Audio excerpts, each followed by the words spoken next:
Hello everyone, today we have this math problem. 4 minus 1 over 9 multiplied by 3 divided by 1 over 3. So this is a good example of how to use properly the order of operation.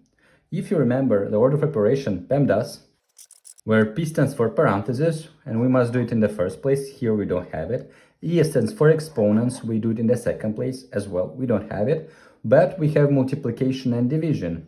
So M and D stays for multiplication and division and must be done in the third place. So we can see here we have multiplication and we have division. What's important is that multiplication and division must be done from left to right.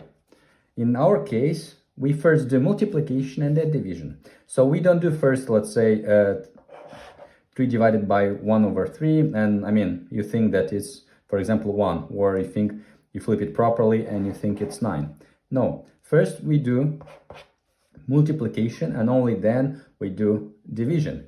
And A and S stands for addition and subtraction and is done in the fourth place. Here we have subtraction. So therefore, after we do the multiplication, then the division, we do at the end the subtraction. Okay, this said, let's start solving the math problem. So we do first multiplication and division. Therefore, first we'll do this multiplication. What we have? We have 4 minus 1 over 9 multiplied by 3 is 3 over 9 and divided by 1 over 3. Here, 3 over 9, we simplify by 3 because 9 is divisible by 3, so we get 1 over 3. Therefore, we have 4 minus 1 over 3 divided by 1 over 3. Now we have a division. Therefore, when we have a division to a number or to a fraction, we must multiply by its reciprocal.